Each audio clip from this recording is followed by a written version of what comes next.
Friends, welcome to exam Mohalla. Friends, Allahabad high court group C और D की परीक्षाओं की एग्ज़ाम डेट जो है सुनिश्चित कर दी गई है। आशा करता हूं कि आप सबकी तैयारी अच्छी चल रही होगी। एग्ज़ाम को मद्देनज़र रखते हुए फ्रेंड्स, आज की इस वीडियो में हम इलाहाबाद हाई कोर्ट परीक्षा के जीके के संपूर्ण सिलेबस को डिस्कस करेंगे। सभी पूरे सिलेबस को हमने यहाँ पे जीके के कवर किया है। टॉप 250 क्वेश्चन को डिस्कस करेंगे साथियों। वीडियो में आप लास्ट तक जरूर बने रहिएगा। यह वीडियो आपके आगामी परीक्षा के लिए बेहद हेल्पफुल होने वाली है। इस वीडियो में हमने कुछ प्रीवियस ईयर के प्रश्न लिए हुए हैं और कुछ जो है एक्सपेक्टेड प्रश्न लिए हुए हैं जो परीक्षा में पूछे जाने की संभावना 100% है। ठीक है, चलिए फ्रेंड्स शुरू करते हैं बिना किसी देरी के। पहला प्रश्न देखते हैं, हड़प्पा सभ्यता का दूसरा नाम क्या है। ठीक है, हड़प्पा सभ्यता का दूसरा नाम क्या है, तो ध्यान रखिएगा सिंधु घाटी सभ्यता के भी नाम से जाना जाता है हड़प्पा सभ्यता को। ठीक है, हड़प्पा सभ्यता को सिंधु घाटी सभ्यता के भी नाम से जाना जाता है। अगला प्रश्न है दोस्तों, बौद्ध धर्म का पहले संगति कहाँ हुई। आपको पता होगा बौद्ध धर्म में कुल 4 संगतियां हुई हैं। ठीक है, तो उसमें सबसे पहली संगति जो हुई थी वो कहाँ पे हुई थी, राजगृह में हुई थी। ठीक है, राजगृह में हुई थी, 483 ईसा पूर्व में हुई थी। ठीक है, इस चीज को भी आप ध्यान रखिएगा। अगला प्रश्न देखते हैं दोस्तों, अशोक का राज्याभिषेक किस वर्ष हुआ। सम्राट अशोक का राज्याभिषेक किस वर्ष किया गया था, तो 269 ईसा पूर्व में। ठीक है ना, 269 ईसा पूर्व में जो है अशोक का राज्याभिषेक किया गया था। यह सब प्रश्न डायरेक्टली परीक्षा में पूछ लिए जाते हैं। अगला प्रश्न देखते हैं, महमूद गजनी ने भारत पर कितनी बार आक्रमण किया। ठीक है ना, मुस्लिम आक्रांता था महमूद गजनी, उसने भारत पर कितनी बार आक्रमण किया था। ठीक है, तो ध्यान रखिएगा फ्रेंड्स, टोटल 17 बार जो है महमूद गजनी ने जो है भारत पे आक्रमण किया था। ठीक है, अगला प्रश्न वेरी वेरी इंपॉर्टेंट है, ध्यान रखिएगा, स्टार मार्क कर लीजिएगा। स्वतंत्रता संग्राम जिसे हम 1857 की क्रांति के भी नाम से जानते हैं, उस समय भारत का गवर्नर जनरल कौन था। कई बार परीक्षाओं में यह प्रश्न रिपीट हुआ है दोस्तों, ध्यान रखिएगा। 1857 की क्रांति के समय भारत का गवर्नर जनरल थे लॉर्ड कैनिंग। ठीक है ना, लॉर्ड कैनिंग जो थे भारत के गवर्नर जनरल थे। अगला प्रश्न देखते हैं दोस्तों, उत्तर प्रदेश का सबसे बड़ा जिला क्षेत्रफल के अनुसार कौन सा है। ठीक है, ध्यान रखिएगा, उत्तर प्रदेश का सबसे बड़े जिले की बात करें क्षेत्रफल के हिसाब से तो कौन है, लखीमपुर खीरी है। ठीक है, इंपॉर्टेंट है, ध्यान रखिएगा, यूपी का एग्जाम है तो यहाँ से प्रश्न जरूर पूछे जाएंगे। उत्तर प्रदेश का सबसे बड़ा जिला जो है क्षेत्रफल के हिसाब से लखीमपुर खीरी। अगला प्रश्न है, गंगा नदी का उद्गम स्थल क्या है। ठीक है ना, गंगा नदी का उद्गम कहाँ से होता है। गंगा नदी जो है, तो ध्यान रखिएगा, उत्तराखंड के गंगोत्री से निकलती है। ठीक है, उत्तराखंड के गंगोत्री से निकलती हैं और बंगाल की खाड़ी में जाके गिरती हैं। ठीक है, तो उनका उद्गम स्थान कहाँ हो जाएगा, गंगोत्री हो जाएगा साथियों। ठीक है, चलिए अगला प्रश्न देखते हैं, उत्तर प्रदेश का कौन सा शहर पूर्व का मैनचेस्टर कहलाता है। वेरी वेरी इंपॉर्टेंट है, यह भी प्रश्न कई बार पूछा गया है, स्टार मार्क कर लीजिएगा। उत्तर प्रदेश के कानपुर शहर को साथियों पूर्व का मैनचेस्टर कहते हैं। ठीक है ना, उत्तर प्रदेश के कानपुर शहर को पूर्व का मैनचेस्टर कहा जाता है। अगला प्रश्न है, उत्तर प्रदेश में कौन सा राष्ट्रीय उद्यान को वर्ल्ड हेरिटेज साइट के रूप में जो है दर्जा मिला है। उत्तर प्रदेश के कौन सा राष्ट्रीय उद्यान है जिसे वर्ल्ड हेरिटेज साइट का दर्जा मिला, तो ध्यान रखिएगा दुधवा राष्ट्रीय उद्यान। ठीक है ना, उत्तर प्रदेश के दुधवा राष्ट्रीय उद्यान को वर्ल्ड हेरिटेज साइट का दर्जा प्राप्त है। चलिए अगला प्रश्न देखते हैं साथियों, भारत में हरित क्रांति का नेतृत्व किसने किया या फिर हरित क्रांति का जनक किसे कहा जाता है, यह भी प्रश्न पूछा जाता है, इकोनॉमिक्स का है। तो ध्यान रखिएगा MS स्वामीनाथन को। ठीक है, जिन्हें हाल ही में भारत रत्न से भी नवाजा गया है, उनको जो है भारत में हरित क्रांति का जो है जनक कहा जाता है। ठीक है, अगला प्रश्न है, उत्तर प्रदेश की प्रमुख नकदी फसल कौन सी है। ठीक है ना, इंपॉर्टेंट है, ध्यान रखिएगा, तो गन्ना जो है उत्तर प्रदेश की प्रमुख नकदी फसल है। ठीक है साथियों, चलिए आगे बढ़ते हैं, उत्तर प्रदेश का सबसे बड़ा औद्योगिक क्षेत्र कौन सा है। इंपॉर्टेंट है, यह सभी प्रश्न इंपॉर्टेंट है, इनको आप ध्यान से देखिएगा। उत्तर प्रदेश के सबसे बड़े औद्योगिक क्षेत्र की बात करें दोस्तों, तो नोएडा जो है उत्तर प्रदेश का सबसे बड़ा औद्योगिक क्षेत्र है। ठीक है, अगला प्रश्न है, भारत की आर्थिक नीति का उदारीकरण कब हुआ। यह भी इंपॉर्टेंट क्वेश्चन है, ध्यान रखिएगा, इकोनॉमिक्स का है कि भारत की जो है आर्थिक नीति का उदारीकरण कब हुआ था, तो 1991 में हुआ था। ठीक है ना, 1991 में भारत की आर्थिक नीति का उदारीकरण किया गया था। अगला प्रश्न है, उत्तर प्रदेश की जीडीपी में कृषि का लगभग कितना योगदान है। इंपॉर्टेंट प्रश्न है, ध्यान रखिएगा साथियों, उत्तर प्रदेश की जीडीपी में, ठीक है, टोटल 24% जो योगदान है वह कृषि का है। किसका है, कृषि का, एग्रीकल्चर से आता है। ठीक है ना, इंपॉर्टेंट है, ध्यान रखिएगा। आगे बढ़ते हैं, भारतीय संविधान को कब लागू किया गया था? वेरी वेरी इंपॉर्टेंट प्रश्न है। यहाँ से दो प्रश्न पूछे जाते हैं। एक पूछा जाता है कि भारतीय संविधान को कब अंगीकृत किया गया था, एक पूछा जाता है कब लागू किया गया था। तो जब आपसे पूछे लागू कब किया गया था तो 26 जनवरी 1950 को इसे लागू किया गया था। जब आपसे पूछे कि अंगीकृत कब किया गया था तो 26 नवंबर 1949 को, ठीक है ना, 26 नवंबर 1949 को इसे अंगीकृत किया गया था। और लागू कब किया गया था? 1950 को। वेरी वेरी इंपॉर्टेंट दोनों डेटे हैं, इसीलिए 26 नवंबर को जो हम लोग संविधान दिवस भी मनाते हैं, ठीक है ना, और 26 जनवरी को गणतंत्र दिवस मनाते हैं। अगला प्रश्न देखते हैं साथियों, भारतीय संविधान का अनुच्छेद 370 किससे संबंधित है? हालांकि इसको जो है अब हटा दिया गया है, यह कश्मीर से संबंधित है, ठीक है, जम्मू और कश्मीर से संबंधित था धारा 370, जिसको अब हटा दिया गया है। अगला प्रश्न देखते हैं, संविधान की 8वीं अनुसूची में कुल कितनी भाषाएं हैं? साथियों ध्यान रखिएगा, हमारे देश के संविधान में कुल 12 अनुसूचियां हैं वर्तमान में, ठीक है। कुल कितनी अनुसूचियां हैं? 12 अनुसूचियां हैं, ठीक है, जिसमें से 8 जो है मूल संविधान में थी। यह भी पूछा जाता है कि मूल संविधान में कितनी अनुसूचियां थी, तो 8 अनुसूचियां मूल संविधान में थी, वर्तमान में 12 हैं, ठीक है, जिनमें से 4 जो है समय समय पर संशोधन किए गए हैं, उनके तहत जोड़ी गई हैं। तो यहाँ पे प्रश्न पूछा जा रहा है कि 8वीं अनुसूची में जो है किसके बारे में बताया गया? यह ध्यान रखिएगा कि 8वीं अनुसूची में भारतीय भाषाओं के बारे में बताया गया कि भारत में कितनी भाषाएं हैं, उनको किस संविधान में राष्ट्रीय दर्जा दिया गया है, ठीक है।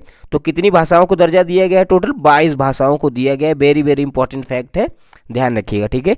8वीं अनुसूची में 22 भाषाओं को दर्जा दिया गया है, ठीक है। चलिए अगला प्रश्न देखते हैं दोस्तों, संविधान सभा के अध्यक्ष कौन थे? ठीक है, यहाँ से भी 2-3 टाइप के प्रश्न पूछे जाते हैं। जैसे कि संविधान सभा के अध्यक्ष पूछ लिया जाता है डॉक्टर राजेंद्र प्रसाद, ठीक है, इसमें कोई कंफ्यूजन नहीं है। कभी कभी पूछ लिया जाता है अस्थायी अध्यक्ष कौन थे, ठीक है ना, अस्थायी अध्यक्ष पूछ लिया जाता है। तो ध्यान रखिएगा उस समय अस्थायी अध्यक्ष कौन थे? सच्चिदानंद सिन्हा जी थे, ठीक है, सच्चिदानंद सिन्हा जी अस्थायी अध्यक्ष थे। और स्थायी अध्यक्ष किसे बनाया गया था? राजेंद्र प्रसाद जी को बनाया गया था, ठीक है ना। तो ध्यान रखिएगा, वेरी वेरी इंपॉर्टेंट फैक्ट है। चलिए अगला प्रश्न देखते हैं। यहां से साथियों एक प्रश्न और पूछ लिया जाता है कि संविधान सभा की पहली बैठक कब हुई थी? तो ध्यान रखिएगा 9 दिसंबर को हुई थी, ठीक है ना, 9 दिसंबर 1946 को जो है पहली बैठक हुई थी और 11 दिसंबर को दूसरी। तो 9 दिसंबर को जो हुई थी उसमें सच्चिदानंद सिन्हा जी को बनाया गया था अध्यक्ष, और जो है 11 को जो हुई थी उसमें राजेंद्र प्रसाद जी को बनाया गया था, ठीक है। तो इतने फैक्ट याद रखिएगा इस प्रश्न से। आगे बढ़ते हैं, उत्तर प्रदेश के पहले मुख्यमंत्री कौन थे? वेरी वेरी इंपॉर्टेंट प्रश्न है, कभी भी पूछ लिया जाएगा परीक्षाओं में, तो ध्यान रखिएगा। उत्तर प्रदेश के पहले मुख्यमंत्री कौन थे? गोविंद बल्लभ पंत जी थे, ठीक है, गोविंद बल्लभ पंत जी थे। वर्तमान में कौन है? तो योगी आदित्यनाथ जी हैं, ठीक है। अगला प्रश्न है, उत्तर प्रदेश की राजधानी क्या है? इजी प्रश्न है, आप सबको पता होना चाहिए। उत्तर प्रदेश की राजधानी है लखनऊ, ठीक है ना। प्रश्न पूछा जाता है साथियों कि लखनऊ किस नदी के किनारे है? तो गोमती नदी के किनारे है, ठीक है, वेरी वेरी इंपॉर्टेंट है फैक्ट, ध्यान रखिएगा, लखनऊ गोमती नदी के किनारे स्थित है। चलिए आगे बढ़ते हैं। अगला प्रश्न है, उत्तर प्रदेश का राजकीय पक्षी कौन सा है? ठीक है, उत्तर प्रदेश का राजकीय पक्षी कौन सा है साथियों? तो ध्यान रखिएगा सारस, ठीक है ना, सारस या क्रॉच जो है उत्तर प्रदेश का राजकीय पक्षी है। अगला प्रश्न है, इंपॉर्टेंट हो जाता है हाल ही में, क्योंकि उत्तर प्रदेश में कुल कितने जिले हैं? ध्यान रखिएगा 76 जिले अब हो गए हैं, ठीक है ना, पहले कितने थे? 75 थे, लेकिन अभी वर्तमान में जो है उत्तर प्रदेश के मुख्यमंत्री योगी आदित्यनाथ जी ने एक नया जिला घोषित किया है महाकुंभ मेला के नाम से, ठीक है ना। आपको पता होगा कि हर 12 वर्षों में प्रयागराज में जो है महाकुंभ का मेले का आयोजन किया जाता है, तो उस पर जो है 76वां जिला घोषित कर दिया है महाकुंभ मेला को उत्तर प्रदेश सरकार ने, ठीक है। तो इस प्रकार जो है उत्तर प्रदेश में वर्तमान में कुल 76 जिले हैं। यह भी वेरी वेरी इंपॉर्टेंट है, हालांकि यह जो है रिसेंटली किया गया है, तो इसको आप ध्यान रखिएगा, आपकी परीक्षा में जरूर पूछा जाएगा। चलिए आगे बढ़ते हैं। अगला प्रश्न है, उत्तर प्रदेश के राज्यपाल के पद पर सबसे लंबे समय तक कौन रहे? ठीक है ना, वर्तमान में उत्तर प्रदेश के राज्यपाल कौन है? आनंदीबेन पटेल जी हैं, ठीक है। लेकिन प्रश्न साथियों पूछा जा रहा है कि राज्यपाल के पद पर सबसे लंबे समय तक कौन रहे? तो ध्यान रखिएगा डॉक्टर बी राम जोशी जी जो थे वह सबसे लंबे समय तक राज्यपाल के पद पर आसीन थे। चलिए अगला प्रश्न देखते हैं, कथक नृत्य की उत्पत्ति किस राज्य से हुई? ठीक है, ध्यान रखिएगा कथकली केरल से हुई थी, लेकिन कथक नृत्य की उत्पत्ति कहाँ से हुई थी? उत्तर प्रदेश से हुई थी ना, इंपॉर्टेंट है, ध्यान रखिएगा, आर्ट एंड कल्चर का प्रश्न है। कथक नृत्य की उत्पत्ति किस राज्य से हुई है? उत्तर प्रदेश से हुई है। उत्तर प्रदेश के कौन से शहर को संगीत के लिए प्रसिद्ध है? कौन सा शहर जो है? तो ध्यान रखिएगा वाराणसी, ठीक है ना, वाराणसी जो है जिसको सबसे पुराना शहर भी कहा जाता है, तो वाराणसी किसके लिए प्रसिद्ध है? संगीत के लिए प्रसिद्ध है। अगला प्रश्न देखते हैं, भारतीय पेंटिंग शैली मुगल चित्रकला कहाँ विकसित हुई? भारतीय पेंटिंग शैली जो है मुगल चित्रकला कहाँ पे विकसित हुई है? तो ध्यान रखिएगा आगरा में विकसित हुई थी। कहाँ पे? आगरा में। ठीक है, अगला प्रश्न देखते हैं। अवधी भाषा मुख्य रूप से उत्तर प्रदेश के किस क्षेत्र में बोली जाती है? इंपॉर्टेंट है साथियों, ध्यान रखिएगा।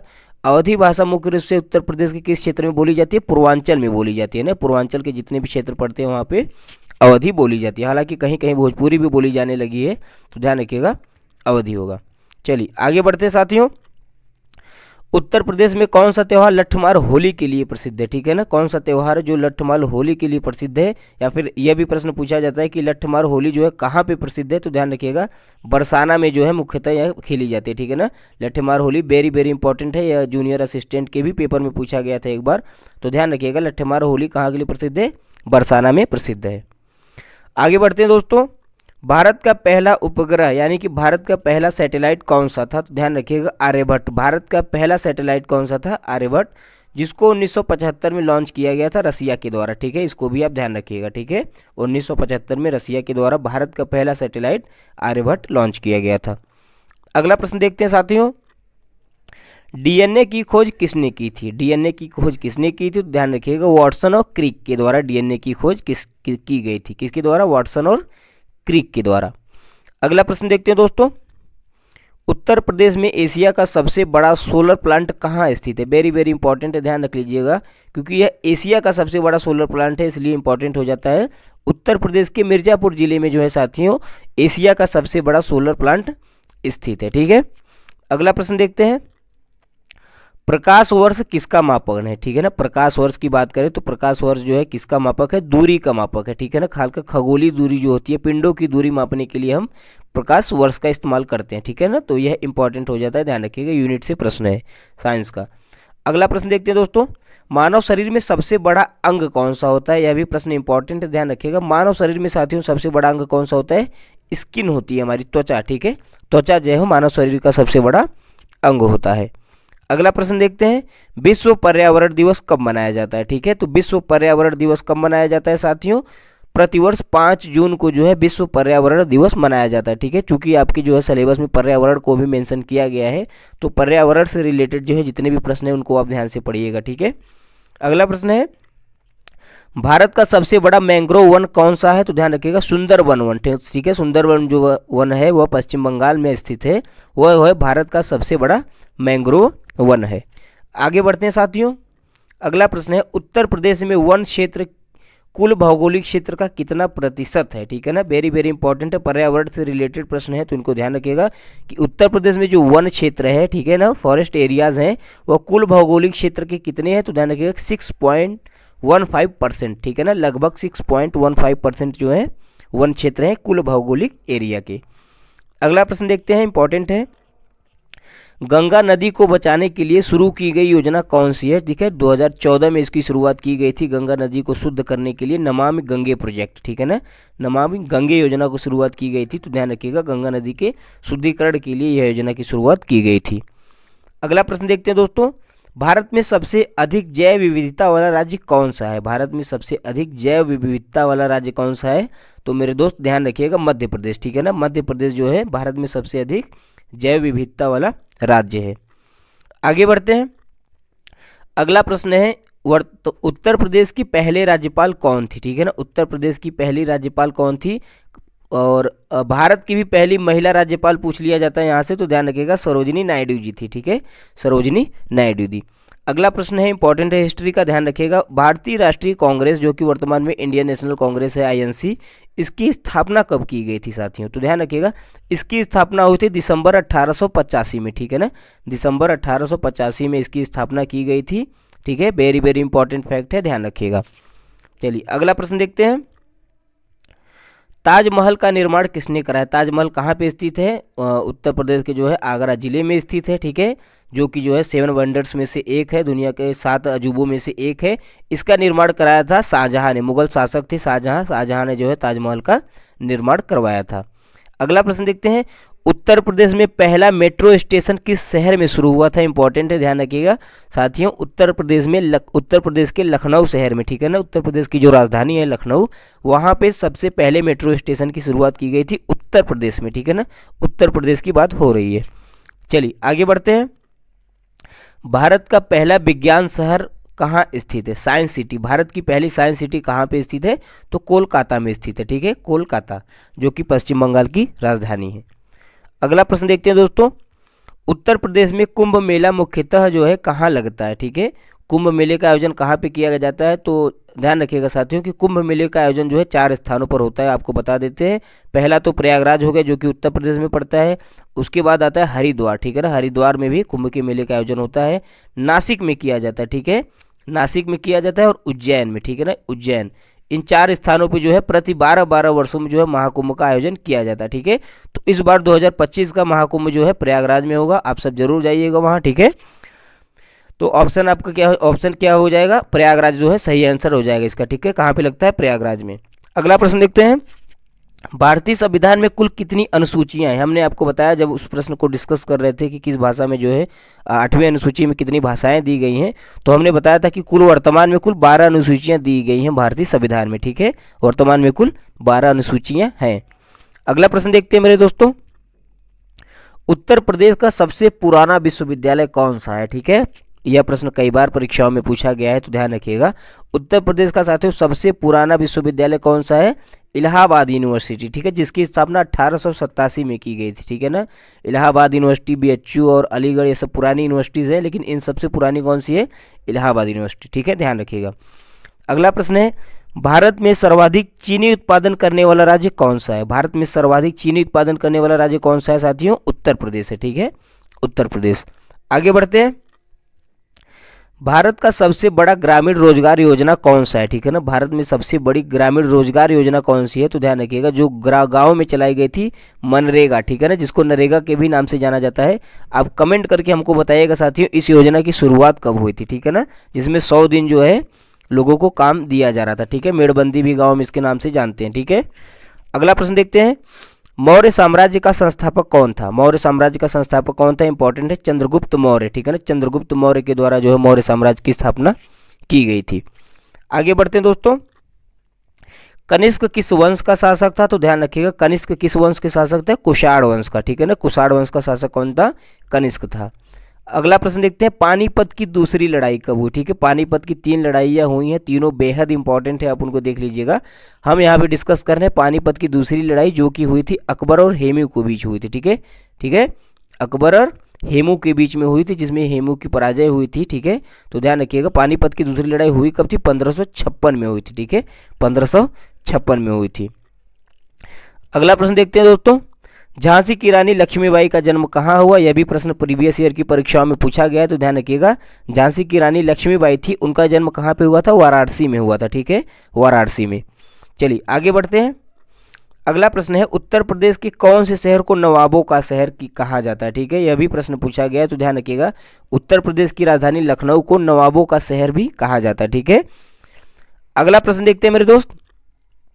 उत्तर प्रदेश की कौन सी नदी को उत्तर भारत की गंगा कहा जाता है? ठीक है, उत्तर प्रदेश की कौन सी नदी को उत्तर भारत की गंगा कहा जाता है? तो ध्यान रखिएगा, यमुना को, ठीक है ना, यमुना नदी को जो है उत्तर भारत की गंगा के नाम से जाना जाता है। अगला प्रश्न है, उत्तर प्रदेश के तराई क्षेत्र में कौन सी फसल मुख्य रूप से उगाई जाती है? तो ध्यान रखिएगा, उत्तर प्रदेश के जो तराई क्षेत्र है उसमें मुख्य रूप से धान की खेती की जाती है, ठीक है, धान की। अगला प्रश्न देखते हैं। उत्तर प्रदेश का सबसे बड़ा वन्य जीव अभयारण्य कौन सा है? ठीक है, यह सभी प्रश्न इंपॉर्टेंट है दोस्तों, ध्यान रखिएगा। उत्तर प्रदेश का सबसे बड़ा वन्य जीव अभयारण्य कौन सा है? दुधवा वन्य जीव अभयारण्य, ठीक है, दुधवा वन्य जीव अभयारण्य। भारत में सबसे ज्यादा रोजगार देने वाला क्षेत्र कौन सा है? तो ध्यान रखिएगा, कृषि, ठीक है ना, भारत में सबसे ज्यादा वर्तमान में रोजगार देने वाला क्षेत्र कौन सा है? कृषि है। अगला प्रश्न देखते हैं, इंपॉर्टेंट है, ध्यान रखिएगा। उत्तर प्रदेश का किस शहर को पीतल नगरी के नाम से जाना जाता है? ठीक है, वेरी वेरी इंपॉर्टेंट है, स्टार मार्क लगा लीजिएगा। उत्तर प्रदेश के मुरादाबाद शहर को साथियों पीतल नगरी के नाम से जाना जाता है, ठीक है, मुरादाबाद शहर को। आगे बढ़ते हैं। भारत में मुद्रा नीति कौन निर्धारित करता है? भारत में मुद्रा नीति कौन निर्धारित करता है? इजी क्वेश्चन है, आरबीआई, ठीक है ना, RBI, reserve bank of India के द्वारा भारत में मुद्रा नीति को निर्धारित किया जाता है, ठीक है, तो ध्यान रखिएगा। आगे बढ़ते हैं। अगला प्रश्न है, उत्तर प्रदेश में प्रमुख रूप से कौन सी खनिज संपदा पाई जाती है? तो सिलिका सैंड, ठीक है ना, सिलिका सैंड जो है उत्तर प्रदेश की प्रमुख खनिज संपदा है। अगला प्रश्न है वेरी वेरी इंपॉर्टेंट है, ध्यान रख लीजिएगा, मल्टीपल टाइम परीक्षाओं में पूछा जा चुका है, ठीक है ना। भारत में जीएसटी को कब लागू किया गया था, गुड्स एंड सर्विस टैक्सेस को जो है भारत में कब लागू किया गया था, तो 1 जुलाई 2017 को, ठीक है ना। इस पे हमने डिटेल में वीडियो बना रखी है साथियों, आप चैनल पे प्लेलिस्ट में जाएंगे तो वहाँ पे मिल जाएगी, या फिर जीएसटी बाई एग्जाम मोहल्ला सर्च करेंगे तो भारत में जीएसटी को कब लागू किया गया था, 1 जुलाई 2017 को, ठीक है। उस वीडियो में हमने डिटेल में प्रॉपर बताया हुआ है कि लोकसभा में इसे कब पारित किया गया, राज्यसभा में कब पारित किया गया, राष्ट्रपति के हस्ताक्षर कब हुए, पूरे चीज़ों को बताया हुआ है। तो अगर जीएसटी से प्रश्न पूछा जाएगा तो आपका वहाँ से एक भी प्रश्न छूटेगा नहीं, तो उस वीडियो को जरूर आप देखिएगा, मैं लिंक जो है डिस्क्रिप्शन में डाल दूंगा। अगला प्रश्न देखते हैं, संविधान के किस अनुच्छेद में समानता का अधिकार दिया गया है, किस अनुच्छेद में बताया गया राइट टू इक्वेलिटी के बारे में, तो ध्यान रखिएगा राइट टू इक्वेलिटी हमारा एक मौलिक अधिकार है, समानता का अधिकार, इसे जो है आर्टिकल 14 में बताया गया है, ठीक है, अनुच्छेद 14 में जो है इसके बारे में बताया गया है। अगला प्रश्न देखते हैं, भारत के संविधान में कितने मौलिक कर्तव्य हैं, ठीक है ना, फंडामेंटल ड्यूटीज हमारी कितनी है, तो ध्यान रखिएगा फंडामेंटल ड्यूटीज टोटल कितनी है, 11 है साथियों। यहाँ से प्रश्न पूछा जाता है, ध्यान रखिएगा कि मौलिक कर्तव्यों को जो है किस संविधान संशोधन में जो है ऐड किया गया। ध्यान रखिएगा मौलिक कर्तव्य जो थे मूल संविधान का हिस्सा नहीं थे, ठीक है, इन्हें 42वें माफ कीजिएगा 42वें संविधान संशोधन में जो है ऐड किया गया था, ठीक है, 42वां संविधान संशोधन जो कि हुआ था 1976 में, ठीक है, तो स्वर्ण सिंह समिति की अनुशंसा पर जोड़ा गया था, यह भी प्रश्न पूछा जाता है, ध्यान रखिएगा मौलिक कर्तव्यों को स्वर्ण सिंह समिति की अनुशंसा पर जो है 42वें संविधान संशोधन 1976 के तहत संविधान में जोड़ा गया था, ठीक है। और कितने मूल कर्तव्य दिए गए हैं, 11 दिए गए हैं, ठीक है, इसको भी आप ध्यान रखिएगा। आगे बढ़ते हैं, किस संविधान संशोधन के द्वारा जो है पंचायती राज व्यवस्था को लागू किया गया, ठीक है, पंचायती राज व्यवस्था को जो है किस संविधान संशोधन के द्वारा लागू किया गया था, ध्यान रखिएगा 73वां संविधान संशोधन, ठीक है ना, 73वां संविधान संशोधन जो कि 1992 में हुआ था, ठीक है, इसके द्वारा जो है पंचायती राज सिस्टम को जो है भारत में लागू किया गया था। अगला प्रश्न देखते हैं, भारतीय संविधान का कौन सा भाग जो है मूल अधिकारों से संबंधित है, ठीक है, फंडामेंटल हमारे राइट्स हैं उसको किस भाग में दिया गया है, तो ध्यान रखिएगा भाग 3 में जो है बताया गया है मौलिक अधिकारों के बारे में। यह दोनों प्रश्न फ्रेंड्स बहुत ही इंपॉर्टेंट है, पॉलिटी के जितने भी हमने प्रश्न लिए हैं सेलेक्टेड प्रश्न है, तो उसको आप अच्छे से याद कर लीजिएगा।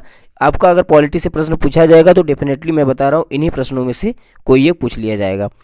अगला प्रश्न देखते हैं, भारत में पहली बार राष्ट्रीय आपातकाल कब लगी थी, ठीक है, इमरजेंसी जो है नेशनल इमरजेंसी भारत में कब लगी थी, तो 1962 में लगी थी, ठीक है, जब इंडो चाइना वार चल रहा था तब पहली बार जो है आपातकाल की घोषणा की गई थी।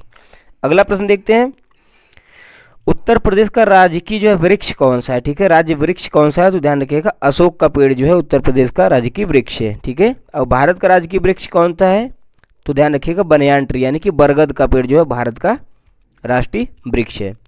अगला प्रश्न देखते हैं, उत्तर प्रदेश की सीमा कितने राज्यों और देशों से लगती है, वेरी वेरी इंपॉर्टेंट है, स्टार मार्क लगा लीजिएगा साथियों। उत्तर प्रदेश की सीमा जो है 9 राज्यों से और एक देश एकमात्र देश जो कि नेपाल है उससे जो है उत्तर प्रदेश की सीमा लगती है, ठीक है, 9 राज्यों से और एक देश से जो है नेपाल।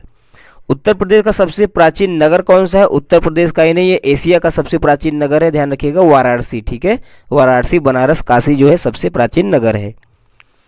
आगे बढ़ते हैं, अगला प्रश्न है, उत्तर प्रदेश का राज्य पशु कौन सा है, ठीक है ना, उत्तर प्रदेश के जितने भी राज्य पशु पक्षी और मिठाई ये सब जितने भी हैं सबको ध्यान रखिएगा। तो उत्तर प्रदेश राज्य का राष्ट्रीय पशु कौन सा हो जाएगा, बारहसिंगा, और साथ ही साथ भारत का टाइगर, ठीक है ना, चीता जो है भारत का राष्ट्रीय पशु है। अगला प्रश्न है, उत्तर प्रदेश के किस शहर को परफ्यूम सिटी या फिर इत्र नगरी के नाम से जाना जाता है, वेरी वेरी इंपॉर्टेंट है, ध्यान रखिएगा उत्तर प्रदेश के कन्नौज शहर को, ठीक है, कन्नौज शहर को जो है परफ्यूम सिटी के नाम से जाना जाता है। अगला प्रश्न देखते हैं दोस्तों, उत्तर प्रदेश के किस शहर में जो है ताज महोत्सव का आयोजन किया जाता है, तो ध्यान रखिएगा ताजमहल कहाँ पे स्थित है, आगरा में, इसलिए आगरा में जो है ताज महोत्सव का आयोजन किया जाता है। आगे बढ़ते हैं, उत्तर प्रदेश का प्रसिद्ध लोक नृत्य कौन सा है, ठीक है, उत्तर प्रदेश के प्रसिद्ध लोक नृत्य की बात करें तो जो है रासलीला, ठीक है ना, ध्यान रखिएगा रासलीला जो है प्रसिद्ध लोक नृत्य है। अगला प्रश्न है, बिरहा लोकगीत, ध्यान रखिएगा पूर्वांचल के क्षेत्रों में जो है ज्यादातर गाया जाता है बिरहा, ठीक है, तो उत्तर प्रदेश के किस क्षेत्र से संबंधित है, पूर्वांचल से, ठीक है, बिरहा कहाँ पे गाया जाता है, पूर्वांचल के क्षेत्रों में। अगला प्रश्न देखते हैं दोस्तों, उत्तर प्रदेश में होली के बाद मनाया जाने वाला प्रमुख पर्व कौन सा है, ठीक है ना, उत्तर प्रदेश में ही नहीं संपूर्ण भारत में मनाया जाता है, होली के बाद रामनवमी मनाई जाती है, ठीक है, इंपॉर्टेंट है, ध्यान रखिएगा रामनवमी। अगला प्रश्न देखते हैं, उत्तर प्रदेश में कजरी गीत किस मौसम में गाया जाता है? ठीक है, ध्यान रखिएगा, प्रश्न पूछ लिया जाता है कि उत्तर प्रदेश में कजरी गीत, कजरी कहाँ का जो है लोकगीत है, तो ध्यान रखिएगा उत्तर प्रदेश का है, खासकर यूपी में जो है मिर्जापुर के क्षेत्र में जो है कजरी गाई जाती है। तो यह जो है किस मौसम में गाई जाती है? तो वर्षा ऋतु में, ठीक है ना, वर्षा ऋतु में यह है जो गाई जाती है। अगला प्रश्न देखते हैं, मनुष्य के शरीर का तापमान कितना होता है? सामान्य तापमान जो होता है मनुष्य के शरीर का कितना होता है? तो 37 डिग्री सेल्सियस। इजी प्रश्न है, ध्यान रखिएगा। अगला प्रश्न है, किस ग्रह को लाल ग्रह के नाम से जाना जाता है? रेड प्लैनेट के नाम से जाना जाता है साथियों, तो ध्यान रखिएगा मंगल ग्रह को, ठीक है, मंगल ग्रह को जो है लाल ग्रह के भी नाम से जानते हैं। आगे बढ़ते हैं, अगला प्रश्न है, डीएनए का पूरा नाम क्या है? ठीक है, डीएनए का पूरा नाम क्या है? तो डीऑक्सीराइबोस न्यूक्लिक एसिड जो है डीएनए का फुल फॉर्म होता है, पूछा जाता है परीक्षाओं में, इसलिए आप इसको ध्यान रखिएगा। अगला प्रश्न है, सूर्य का मुख्य घटक कौन सा है? तो हाइड्रोजन जो है सूर्य का मुख्य घटक है, ठीक है। अगला प्रश्न देखते हैं, उत्तर प्रदेश में पहला आईटी पार्क कहाँ पे स्थित है? ठीक है, उत्तर प्रदेश का पहला आईटी पार्क कहाँ पे स्थित है? तो ध्यान रखिएगा लखनऊ में स्थित है, ठीक है, पहला आईटी पार्क। अगला प्रश्न इंपॉर्टेंट है, ध्यान रखिएगा, कौन सी गैस को ग्रीन हाउस गैस कहा जाता है? ठीक है, कौन सी गैस को ग्रीन हाउस गैस कहा जाता है साथियों? तो कार्बन डाइऑक्साइड को, ठीक है, कार्बन डाइऑक्साइड को। अगला प्रश्न देखते हैं, उत्तर प्रदेश के किस क्षेत्र को जैव विविधता हॉटस्पॉट माना जाता है? ठीक है, तो ध्यान रखिएगा उत्तर प्रदेश का जो तराई क्षेत्र है साथियों उसको जैव विविधता हॉटस्पॉट के नाम से जाना जाता है या माना जाता है, ठीक है। अगला प्रश्न है, भारत का पहला राष्ट्रीय उद्यान कौन सा है? वेरी वेरी इंपॉर्टेंट है, वेरी वेरी इंपॉर्टेंट है, ध्यान रखिएगा, क्योंकि भारत का पहला राष्ट्रीय उद्यान था जिम कॉर्बेट राष्ट्रीय उद्यान, ठीक है, जिम कॉर्बेट राष्ट्रीय उद्यान। अगला प्रश्न देखते हैं, जलवायु परिवर्तन का मुख्य कारण क्या है? जलवायु परिवर्तन जो क्लाइमेट चेंज हो रहा है उसका मुख्य कारण क्या है? ग्रीन हाउस गैसों का उत्सर्जन, ठीक है ना। आप कमेंट करके बताइएगा साथियों कि ग्रीन हाउस गैसों में कौन कौन सी गैसें पाई जाती हैं, ठीक है ना, इंपॉर्टेंट है, यह भी पूछा जाता है परीक्षाओं में। आगे बढ़ते हैं, पर्यावरण संरक्षण अधिनियम, वेरी वेरी इंपॉर्टेंट है, पर्यावरण से रिलेटेड है, ध्यान रखिएगा, हाईलाइट किया गया है आपके सिलेबस में। तो पर्यावरण संरक्षण अधिनियम कब लागू हुआ था? 1986 में, ठीक है, 1986 में जो है पर्यावरण संरक्षण अधिनियम को लागू किया गया था।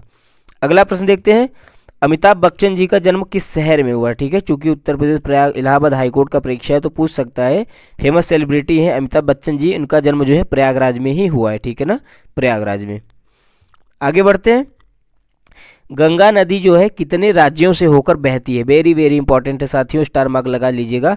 गंगा नदी कितने राज्यों से होकर बहती है? 5 राज्यों से, ठीक है, भारत के 5 राज्यों से बहती है। हमने यहाँ पे सबके नाम लिख दिए हैं, उत्तराखंड, उत्तर प्रदेश, बिहार, झारखंड और पश्चिम बंगाल, ठीक है, रट लीजिएगा इस प्रश्न को। गंगा नदी जो है इन 5 राज्यों से बहती हुई जो है बंगाल की खाड़ी में जाकर गिरती है, बांग्लादेश से होते हुए, ठीक है। आगे बढ़ते हैं, अगला प्रश्न है, भारतीय जो राष्ट्रीय हमारा ध्वज है जो है फ्लैग है, नेशनल फ्लैग, उसका डिजाइन किसने तैयार किया था? ठीक है, तो ध्यान रखिएगा पिंगली वेंकैया के द्वारा जो है अपने राष्ट्रीय ध्वज का डिजाइन किया गया है। आगे बढ़ते हैं साथियों, उत्तर प्रदेश के किस जिले में अमर उजाला अखबार की स्थापना हुई थी? ठीक है, अमर उजाला अखबार एक काफी प्रतिष्ठित अखबार है हिंदी का, ठीक है, इसकी स्थापना कहाँ पे की गई थी? तो उत्तर प्रदेश के आगरा शहर में की गई थी, ठीक है। अगला प्रश्न वेरी इंपॉर्टेंट है, भारतीय राष्ट्रीय अनुसंधान यानी कि इसरो का मुख्यालय कहाँ पे स्थित है? ठीक है, तो ध्यान रखिएगा कर्नाटक के बेंगलोर में जो है इसरो का मुख्यालय स्थित है। और साथियों प्रश्न पूछ लिया जाता है कि इसरो की स्थापना कब हुई? तो ध्यान रखिएगा 1969 को, ठीक है, 1969 को जो है इसरो की स्थापना की गई थी, ठीक है। चलिए आगे बढ़ते हैं, अगला प्रश्न है, उत्तर प्रदेश के किस शहर को जो है धर्म नगरी के नाम से जाना जाता है? तो ध्यान रखिएगा वाराणसी को, ठीक है, वाराणसी को जो है धर्म नगरी, संगीत नगरी, ठीक है ना, सबसे पुराना शहर, ये सब किसको जाना जाता है? वाराणसी को। आगे बढ़ते हैं, भारत का पहला परमाणु परीक्षण, ठीक है ना, न्यूक्लियर टेस्ट हमारा सबसे पहले कब किया गया था? ध्यान रखिएगा इंदिरा गांधी जी उस समय जो है भारत की प्रधानमंत्री थी, और 1974 में जो है पहला परमाणु टेस्ट किया गया था, ठीक है, ध्यान रखिएगा, इंपॉर्टेंट प्रश्न है। अगला प्रश्न है, किस भारतीय प्रधानमंत्री को मरणोपरांत जो है भारत रत्न मिला था पहली बार? तो ध्यान रखिएगा लाल बहादुर शास्त्री जी थे, ठीक है ना, पहली बार का यह एकमात्र भारतीय प्रधानमंत्री हैं जिन्हें मरणोपरांत जो है भारत रत्न से सम्मानित किया गया है। उसके बाद राजीव गांधी भी थे, ठीक है, तो ध्यान रखिएगा लाल बहादुर शास्त्री जी पहले थे, ठीक है ना, जिन्हें मरणोपरांत जो है भारत रत्न दिया गया था। अगला प्रश्न देखते हैं, उत्तर प्रदेश में पहला एम्स कहाँ स्थित है? वेरी वेरी इंपॉर्टेंट है साथियों, वेरी वेरी इंपॉर्टेंट, क्योंकि यूपी का है तो ध्यान रखिएगा। उत्तर प्रदेश में पहला एम्स कहाँ पे स्थित है? गोरखपुर में स्थित है, ठीक है ना। उसके बाद दूसरा रायबरेली में है, इसको भी ध्यान रखिएगा, लेकिन पहला पूछ रहा है तो पहला कहाँ पे है? गोरखपुर में है। अगला प्रश्न है, भारत में पहली रेल सेवा कब शुरू की गई थी? तो ध्यान रखिएगा 1853 में, ठीक है ना। 1853 में जो है पहली बार जो है रेल सेवा की शुरुआत की गई थी। अगला प्रश्न देखते हैं, कालीबंगा सभ्यता किस नदी के किनारे स्थित है? कालीबंगा सभ्यता किस नदी के किनारे स्थित है? वेरी वेरी इंपॉर्टेंट है, प्राचीन भारत का जो है घग्गर नदी के किनारे, ठीक है। कालीबंगा सभ्यता जो है घग्गर नदी के किनारे स्थित है। अगला प्रश्न है, प्रयाग प्रशस्ति किसने लिखा है? ठीक है ना, प्रयाग प्रशस्ति की रचना किसने की है? तो ध्यान रखिएगा कवि हरिशेर जी के द्वारा यह की गई थी प्रयाग प्रशस्ति की रचना। आगे बढ़ते हैं साथियों, गुप्त वंश का स्वर्णकाल किसे कहा जाता है? ठीक है ना, गुप्त वंश में का जो है स्वर्णकाल किसे कहा? तो गुप्त वंश को स्वर्णकाल की संज्ञा किसने दी थी? तो चंद्रगुप्त सेकेंड ने दी थी, ठीक है ना। गुप्त वंश को स्वर्णकाल की संज्ञा किसने दी थी? चंद्रगुप्त द्वितीय ने दी थी। या फिर यह भी पूछ लिया जाता है किसके शासनकाल को जो है गुप्त वंश का स्वर्णकाल कहा जाता है? तो चंद्रगुप्त द्वितीय के शासनकाल को। अगला प्रश्न देखते हैं, अकबर के दरबार में प्रसिद्ध 9 रत्नों में से कौन खगोल शास्त्री थे? ठीक है, तो अकबर के दरबार में जो है प्रसिद्ध 9 रत्न रहा करते थे, बीरबल वगैरह थे, ठीक है। तो इसमें से खगोल शास्त्री कौन था? अबुल फजल थे, ठीक है ना, अबुल फजल। अगला प्रश्न है, दिव्यावदान किस धर्म ग्रंथ का हिस्सा है? ठीक है ना, इंपॉर्टेंट है, ध्यान रखिएगा, पूछा जाएगा परीक्षा में डेफिनेटली। दिव्यावदान किस धर्म ग्रंथ का हिस्सा है? तो ध्यान रखिएगा बौद्ध धर्म का, ठीक है, बुद्धिज्म का जो है यह हिस्सा है। अगला प्रश्न देखते हैं, शेर शाह सूरी का असली नाम क्या था? ठीक है, शेर शाह सूरी का असली नाम क्या था साथियों? तो ध्यान रखिएगा फरीद खान, ठीक है, फरीद खान जो है शेर शाह सूरी का असली नाम था। अगला प्रश्न देखते हैं, भारत छोड़ो आंदोलन, ठीक है, क्विट इंडिया मूवमेंट की शुरुआत जो है किस वर्ष की गई थी? ध्यान रखिएगा, इंपॉर्टेंट है, 1942 में, ठीक है ना। 1942 में साथियों भारत छोड़ो आंदोलन की जो है शुरुआत की गई थी। यहाँ से मैं आपको 2 इंपॉर्टेंट प्रश्न बताता हूँ, ध्यान रखिएगा। पहला प्रश्न है कि गांधी जी ने डू और डाई यानी कि करो या मरो का नारा इसी जो है आंदोलन में दिया था, ठीक है, करो या मरो का नारा गांधी जी ने दिया था और भारत छोड़ो आंदोलन के ही दौरान दिया था, ठीक है, जो कि 1942 में हुआ था।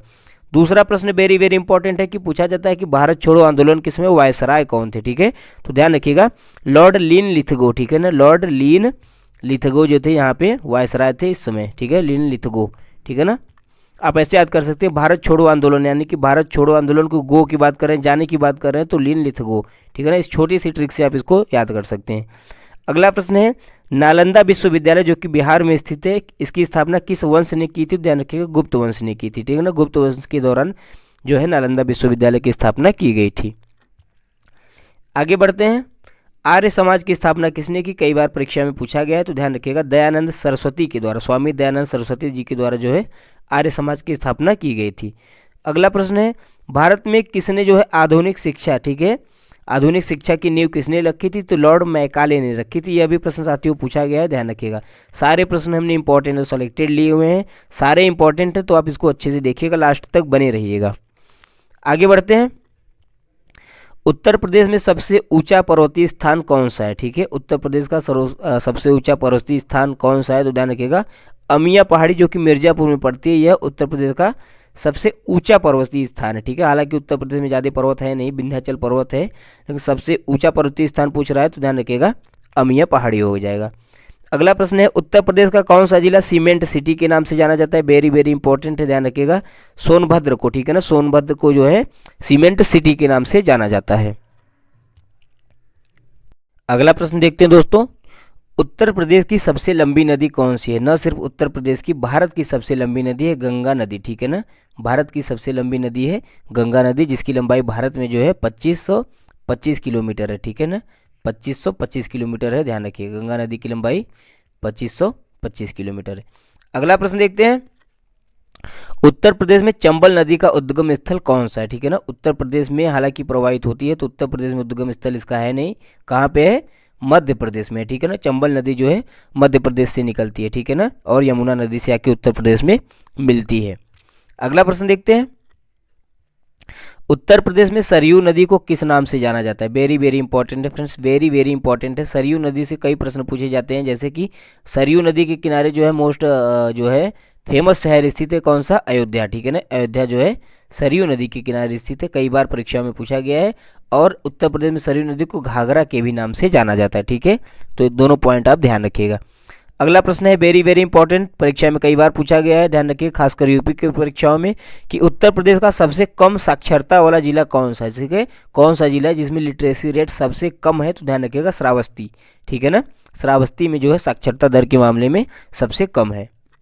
अगला प्रश्न देखते हैं, उत्तर प्रदेश के कुल कितने जिले गंगा नदी के तट पर स्थित है? यह सभी प्रश्न बहुत इंपॉर्टेंट है साथियों, ध्यान रखिएगा कि कुल 27 जिले, ठीक है ना। 76 में से कुल 27 जिले ऐसे हैं जो कि गंगा नदी के तट पर स्थित है। हालांकि जो है अब 28 भी कह सकते हैं, क्योंकि कुंभ मेला जो है वो अभी तो गंगा नदी के किनारे ही स्थित है, ठीक है। अगला प्रश्न देखते हैं, उत्तर प्रदेश में गंगा का कौन सा संगम स्तंभ जो है त्रिवेणी कहलाता है, ठीक है। तो त्रिवेणी कहाँ किसे कहा जाता है? तो प्रयागराज को कहा जाता है, ठीक है। प्रयागराज में जो है गंगा, यमुना और सरस्वती नदियों का संगम होता है, ठीक है। उसी संगम नगरी या त्रिवेणी भी कहा जाता है। अगला प्रश्न देखते हैं, उत्तर प्रदेश के कौन से जिलों को गेहूं का कटोरा कहा जाता है, ठीक है। वेरी वेरी इंपॉर्टेंट है, ध्यान रखिएगा। उत्तर प्रदेश के हरदोई जिलों को साथियों, ठीक है ना, हरदोई जिलों को जो है गेहूं का कटोरा कहा जाता है। अगला प्रश्न देखते हैं, भारत में गोल्डन क्वाड्रिलेटरल परियोजना, ठीक है ना, गोल्डन क्वाड्रिलेटरल परियोजना का हिस्सा कौन सा शहर है? तो ध्यान रखिएगा कानपुर शहर है, ठीक है ना। उत्तर प्रदेश का कानपुर शहर जो है भारत के गोल्डन क्वाड्रिलेटरल परियोजना का हिस्सा है। अगला प्रश्न देखते हैं, उत्तर प्रदेश में सबसे ज्यादा गन्ना उत्पादन करने वाला जिला कौन सा है, ठीक है ना। धान उत्पादन तो हमने बताया हरदोई, लेकिन ध्यान रखिएगा गन्ना उत्पादन के मामले में मुजफ्फरनगर जो है अव्वल है, ठीक है ना, सबसे शीर्ष पर है। आगे बढ़ते हैं, भारत में मेक इन इंडिया अभियान की शुरुआत कब की गई थी, ठीक है। योजनाओं से भी प्रश्न पूछा जाएगा, तो ध्यान रखिएगा भारत में मेक इन इंडिया की शुरुआत कब की गई थी? 2014 में की गई थी, ठीक है, 2014 में। अगला प्रश्न है, उत्तर प्रदेश में कृषि के लिए कौन सी मिट्टी सबसे उपयुक्त पाई जाती है? तो साथियों ध्यान रखिएगा जलोढ़ मिट्टी, ठीक है। जलोढ़ मिट्टी जो है सबसे उपयुक्त पाई जाती है कृषि के लिए। आगे बढ़ते हैं, उत्तर प्रदेश में मुख्य रूप से कौन सी फसल खरीफ सीजन में उगाई जाती है? तो खरीफ सीजन में उगाई जाने वाली फसल कौन सी है? मुख्यतः धान है, ठीक है ना। धान जो है खरीफ सीजन की, और रबी की बात करें तो गेहूं वगैरह है, ठीक है। चलिए अगला प्रश्न देखते हैं, उत्तर प्रदेश में पर्यटन के क्षेत्र में सबसे ज्यादा आय किस स्थान से होती है? तो ध्यान रखिएगा आगरा के ताजमहल से होती है, ठीक है ना। आगरा के ताजमहल से टूरिज्म के क्षेत्र में जो है सबसे ज्यादा इनकम आती है। अगला प्रश्न देखते हैं, उत्तर प्रदेश में बिजली उत्पादन का प्रमुख स्रोत कौन सा है? तो ध्यान रखिएगा थर्मल पावर से जो है ज्यादातर बिजली उत्पादन किया जाता है, ठीक है, थर्मल पावर से। अगला प्रश्न देखते हैं, भारतीय अर्थव्यवस्था में लघु उद्योगों का योगदान कितना है? ठीक है, भारत की इकोनॉमी में लघु उद्योग जो है उनका योगदान कितना है? तो 40% के लगभग है, ठीक है ना, ठीक है 40%। आगे बढ़ते हैं, उत्तर प्रदेश में आईटी हब के रूप में विकसित किस शहर को विकसित किया गया है? ठीक है, आईटी हब के रूप में किस शहर को विकसित किया गया है? तो ध्यान रखिएगा नोएडा शहर को, ठीक है, नोएडा शहर को जो है आईटी हब के रूप में विकसित किया गया है। अगला प्रश्न देखते हैं दोस्तों, बहुत ही इंपॉर्टेंट है, ध्यान रखिएगा, ठीक है। क्वेश्चन नंबर 125, उत्तर प्रदेश में औद्योगिक निवेश के लिए कौन सी योजना प्रचलित की गई है? ठीक है, तो ध्यान रखिएगा ओडीओपी, ठीक है, इसका फुल फॉर्म होता है वन डिस्ट्रिक्ट वन प्रोडक्ट, ठीक है ना। इसकी जो है शुरुआत की गई थी औद्योगिक निवेश के लिए, जो लोकल जितने भी जो है प्रोडक्ट हैं उनकी जो है पॉपुलैरिटी बढ़ाने के लिए जो है, ठीक है ना, जो लघु उद्योग है उनकी जो है पॉपुलैरिटी को बढ़ाने के लिए इसकी शुरुआत की गई थी ओडीओपी की। अगला प्रश्न है, संविधान सभा का पहला सत्र कब हुआ था? हमने आपको बताया था, जब बताया था कि स्थायी अध्यक्ष डॉक्टर राजेंद्र प्रसाद थे, कि संविधान सभा का पहला सत्र कब हुआ था? 9 दिसंबर 1946 को हुआ था साथियों, ठीक है, इंपॉर्टेंट डेट है क्योंकि संविधान सभा का पहला सत्र था यह, तो ध्यान रखिएगा 9 दिसंबर 1946 को। आगे बढ़ते हैं, भारतीय संविधान की प्रस्तावना जो हमारा प्रियम्बल है उसमें कितने शब्द हैं? तो ध्यान रखिएगा कुल 85 शब्द जो है उसमें दिए गए हैं, ठीक है ना, हम भारत के लोग से शुरुआत होती है इसकी, तो ध्यान रखिएगा कुल 85 शब्द दिए गए हैं। अगला प्रश्न देखते हैं, भारत के राष्ट्रपति को हटाने की प्रक्रिया को क्या कहा जाता है? भारत को अगर राष्ट्रपति को उसके पद से साथियों हटाना है तो उसके खिलाफ जो है संसद में महाभियोग की प्रक्रिया लानी पड़ेगी, ठीक है ना, महाभियोग की प्रक्रिया, ठीक है। और इसके बारे में संविधान के किस अनुच्छेद में बताया गया है? तो अनुच्छेद 61 में बताया गया है, ठीक है, वेरी वेरी इंपॉर्टेंट आर्टिकल है, ध्यान रखिएगा। आगे बढ़ते हैं, संविधान में भारतीय नागरिकों को कुल कितने मौलिक अधिकार दिए गए हैं? ठीक है, हमने आपको बताया था कि मौलिक अधिकारों के बारे में जो है भाग 3 में बताया गया है। ठीक है, सबसे पहले तो पॉइंट ये याद रखिएगा। ठीक है, भाग 3 में जो है आर्टिकल 12 से लेकर 35 तक जो है फंडामेंटल राइट्स के बारे में बताया गया है और इसमें कुल 6 मौलिक अधिकार दिए गए हैं। ठीक है, कुल 6 मौलिक अधिकार दिए गए। हमने मौलिक अधिकारों के भी बारे में डिटेल में बताया हुआ है, आप चैनल पे जाके पॉलिटी की प्लेलिस्ट में देख सकते हैं। चलिए अगला प्रश्न देखते हैं। भारतीय संविधान का मूलभूत ढांचा सिद्धांत किस मामले से जुड़ा है? ठीक है, तो ध्यान रखिएगा, भारतीय संविधान के मूलभूत ढांचों में जो है बदलाव हुआ था किस मामले के बाद? केशवानंद भारती मामला। ठीक है ना, वेरी वेरी इंपॉर्टेंट है, ध्यान रखिएगा यह प्रश्न। आगे बढ़ते हैं। किस अनुच्छेद के तहत राज्यपाल के अधिकार को वर्णित किया गया है? किस अनुच्छेद में बताया गया है राज्यपाल के अधिकार के बारे में? तो ध्यान रखिएगा, अनुच्छेद 153 में बताया गया है। आगे बढ़ते हैं। अगला प्रश्न है, भारतीय संविधान के अनुसार नागरिकता का प्रावधान किस भाग में दिया गया? ठीक है, तो ध्यान रखिएगा साथियों, नागरिकता के बारे में बताया गया भाग 2 में। ठीक है ना, भाग 2 में बताया गया है नागरिकता के बारे में, भाग 3 में बताया गया है फंडामेंटल राइट्स के बारे में। ठीक है, अगला प्रश्न है, संविधान में संसदीय प्रणाली की अवधारणा किस देश से ली गई है? इंपॉर्टेंट प्रश्न है, ध्यान रखिएगा। हमारे देश के संविधान में जो है संसदीय प्रणाली को कहाँ से अडॉप्ट किया गया है? तो ब्रिटेन के संविधान से लिया गया है। ठीक है, ब्रिटेन के संविधान से। आगे बढ़ते हैं।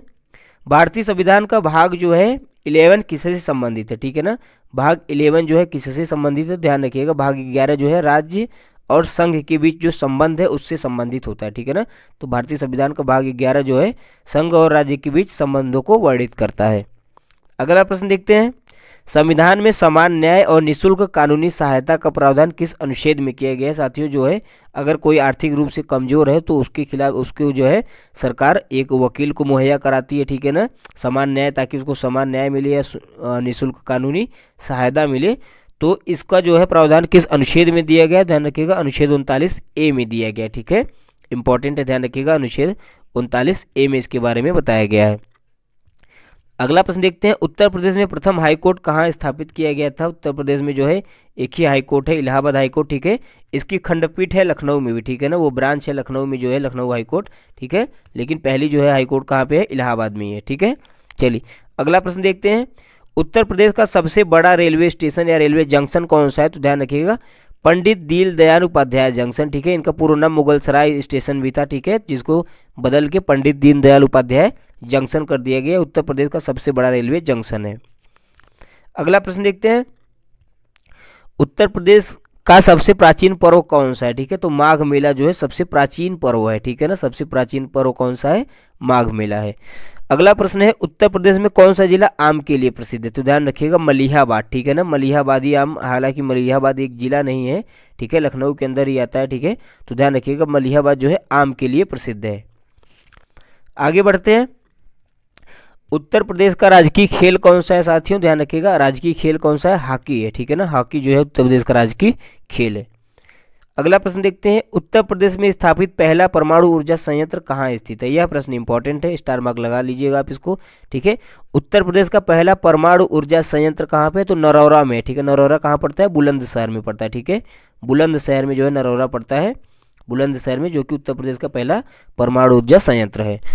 उत्तर प्रदेश के किस क्षेत्र में चिकनकारी कढ़ाई की जाती है? तो ध्यान रखिए, कढ़ाई का एक प्रकार होता है चिकनकारी। यहाँ पे जो है फेमस है काफ़ी कढ़ाई है। कहाँ पे? लखनऊ में। ठीक है ना, जैसे बनारसी साड़ी बनारस में फेमस है, वैसे चिकनकारी की जो कढ़ाई की जो है सामान्य कपड़े कहाँ पे फेमस है? लखनऊ में फेमस है। अगला प्रश्न देखते हैं। उत्तर प्रदेश के किस शहर को जो है कांच नगरी के नाम से जाना जाता है? पीतल नगरी हमने आपको बताया साथियों, मुरादाबाद को कहा जाता है, और कांच नगरी के नाम से किसे जाना जाता है? फिरोजाबाद को जाना जाता है। ठीक है, फिरोजाबाद को। आगे बढ़ते हैं। उत्तर प्रदेश के किस जिले में धार्मिक पर्यटक सबसे अधिक होता है? ठीक है, तो ध्यान रखिए, कहाँ पे होता है? वाराणसी में होता है। ठीक है, वाराणसी जिले में। ठीक है, अगला प्रश्न है, इंपॉर्टेंट है, ध्यान रखिएगा, सूरज कुंड कहाँ पे स्थित है? ठीक है, कभी कभी पूछ लिया जाता है कि सूरज कुंड मेला कहाँ पे आयोजित किया जाता है? ध्यान रखिएगा, मेरठ में। ठीक है, क्योंकि सूरज कुंड मेरठ में स्थित है, इसलिए सूरज कुंड मेला भी मेरठ में ही आयोजित किया जाता है। अगला प्रश्न देखते हैं। भारत में सिक्कों का प्रचलन सबसे पहले किसने शुरू किया था? ध्यान रखिए, महाजनपद काल में जो है सिक्कों का प्रचलन शुरू हुआ था। ठीक है, महाजनपद काल में। ठीक है, अगला प्रश्न देखते हैं। कौन से शासक ने विक्रमादित्य की उपाधि धारण की थी? इंपॉर्टेंट प्रश्न है साथियों, ध्यान रखिएगा, गुप्त वंश के शासक थे चंद्रगुप्त द्वितीय। ठीक है, जिन्होंने जो है विक्रमादित्य की उपाधि धारण की थी। अगला प्रश्न देखते हैं, खजुराहो के मंदिर जिनका जो है कहाँ पे स्थित है, जो मध्य प्रदेश में स्थित है, ठीक है। तो इनका निर्माण किस वंश के शासकों ने करवाया था, चंदेल वंश के, ठीक है ना, चंदेलवी वंश के शासक ने जो है खजुराहो के मंदिर का निर्माण करवाया था। अगला प्रश्न इंपॉर्टेंट है, ध्यान रखिएगा, दिल्ली सल्तनत के किस सुल्तान को लाख बख्श के नाम से जाना जाता था, ठीक है, कुतुबुद्दीन ऐबक को। कुतुबुद्दीन ऐबक जो कि गुलाम वंश का संस्थापक था, यह लाखों का दान किया करता था, इसलिए लोग इसे लाख बख्श के नाम से जानते थे, ठीक है। तो ध्यान रखिएगा कुतुबुद्दीन ऐबक को। आगे बढ़ते हैं साथियों, वर्धमान महावीर का संबंध किससे है, ठीक है ना, महावीर स्वामी का संबंध किससे है, तो जैन धर्म से है, ठीक है। जैन धर्म के जो है 24वें तीर्थंकर थे, ठीक है, इन्हें संस्थापक भी कहा जाता है जो है, ठीक है। हालांकि पहले जो है तीर्थंकर थे ऋषभ देव, ठीक है, लेकिन मूल संस्थापक इन्हें ही कहा जाता है। अगला प्रश्न देखते हैं, पृथ्वीराज रासो किसके द्वारा रचित है, ठीक है, इंपॉर्टेंट है, ध्यान रखिएगा, पृथ्वीराज रासो की रचना किसने की थी, चंद बरदाई ने की थी, ठीक है, चंद बरदाई ने। अगला प्रश्न है, महात्मा गांधी ने पहला सत्याग्रह अपना, भारत में पहला सत्याग्रह अपना कहाँ से शुरू किया था, तो चंपारण से शुरू किया था, ठीक है, इंपॉर्टेंट है, ध्यान रखिएगा, चंपारण से। आगे बढ़ते हैं, अगला प्रश्न है, स्वदेशी आंदोलन या फिर स्वदेशी मूवमेंट की शुरुआत कब की गई थी, तो ध्यान रखिएगा 1905 में की गई थी, ठीक है। यह सभी इवेंट इंपॉर्टेंट है हिस्ट्री के जितने भी हैं, तो ध्यान रखिएगा स्वदेशी आंदोलन की शुरुआत कब हुई थी, 1905 में हुई थी। अगला प्रश्न देखते हैं, बंगाल विभाजन, ठीक है, बंगाल का जब पार्टीशन हुआ था तो उस समय वायसराय कौन थे, तो लॉर्ड कर्जन थे उस समय, ठीक है ना, लॉर्ड कर्जन थे जब बंगाल का विभाजन किया गया था। आगे बढ़ते हैं, अशोक के किस शिलालेख में कलिंग युद्ध का वर्णन किया गया है, ठीक है ना, तो ध्यान रखिएगा, वेरी वेरी इंपॉर्टेंट है साथियों, ये भी प्रश्न पूछा जाता है परीक्षाओं में। अशोक के किस शिलालेख में जो है कलिंग युद्ध का वर्णन किया गया है, तो ध्यान रखिएगा 13वें शिलालेख में, ठीक है ना, 13वें शिलालेख में जो है कलिंग युद्ध के बारे में बताया गया है। अगला प्रश्न है, उत्तर प्रदेश के कौन से जिलों को घड़ियों का शहर कहा जाता है, ठीक है ना, सिटी ऑफ वॉचेस किस शहर को कहा जाता है, तो मुरादाबाद को कहा जाता है, ठीक है, मुरादाबाद को। अगला प्रश्न देखते हैं, उत्तर प्रदेश में कौन सा शहर संगमरमर नगरी के नाम से जाना जाता है, आगरा जाना जाता है, ठीक है, आगरा को जो है संगमरमर नगरी के नाम से जानते हैं। अगला प्रश्न देखते हैं, उत्तर प्रदेश की सबसे लंबी नहर कौन सी है, इंपॉर्टेंट है साथियों, ध्यान रखिएगा, शारदा नहर को जो है उत्तर प्रदेश की सबसे लंबी नहर कहा जाता है। उत्तर प्रदेश में सबसे बड़ा वन क्षेत्र किस जिले में स्थित है, तो ध्यान रखिएगा सोनभद्र जिले में, ठीक है, सोनभद्र जिले में जो है उत्तर प्रदेश का सबसे बड़ा वन क्षेत्र स्थित है। आगे बढ़ते हैं, उत्तर प्रदेश का कौन सा जिला धर्म नगरी के नाम से जाना जाता है, ध्यान रखिएगा प्रयागराज को जाना जाता है, ठीक है ना, प्रयागराज को। उत्तर प्रदेश में कौन सा जिला, कौन सा शहर जो है आम के कटोरा के नाम से जाना जाता है, ध्यान रखिएगा मलिहाबाद, ठीक है ना, मलिहाबाद जो कि लखनऊ में पड़ता है, यह आम के कटोरे के नाम से जाना जाता है और मलिहाबादी आम भी काफ़ी पॉपुलर है। उत्तर प्रदेश में कितने मंडल है, इंपॉर्टेंट है, ध्यान रखिएगा, उत्तर प्रदेश में कुल 18 मंडल दिए गए हैं, ठीक है ना, 18 मंडल है, 76 जिले हैं। आगे बढ़ते हैं, उत्तर प्रदेश का सबसे अधिक जनसंख्या वाला जिला कौन सा है, यह प्रश्न इंपॉर्टेंट है, ध्यान रखिएगा, इलाहाबाद जो कि वर्तमान में प्रयागराज के नाम से जाना जाता है, यह उत्तर प्रदेश का सबसे अधिक जनसंख्या वाला जिला है, ठीक है ना, सबसे अधिक जनसंख्या वाला। उत्तर प्रदेश का सबसे पुराना बंदरगाह कौन सा है, हाँ ये भी ध्यान रखिएगा साथियों कि उत्तर प्रदेश का सबसे पुराना पोर्ट कौन सा है, वाराणसी, ठीक है ना, वाराणसी। आगे बढ़ते हैं, भारत में हरित क्रांति का श्रेय किसे कहा जाता है, रिपीटेड प्रश्न है, आई थिंक इसके बारे में हम डिस्कस कर चुके हैं, एम एस स्वामीनाथन को कहा जाता है। अगला प्रश्न देखते हैं, उत्तर प्रदेश में प्रमुख उत्पादन वाला उद्योग कौन सा है, ठीक है ना, तो ध्यान रखिएगा चीनी उद्योग जो है उत्तर प्रदेश में प्रमुख उत्पादन वाला उद्योग है।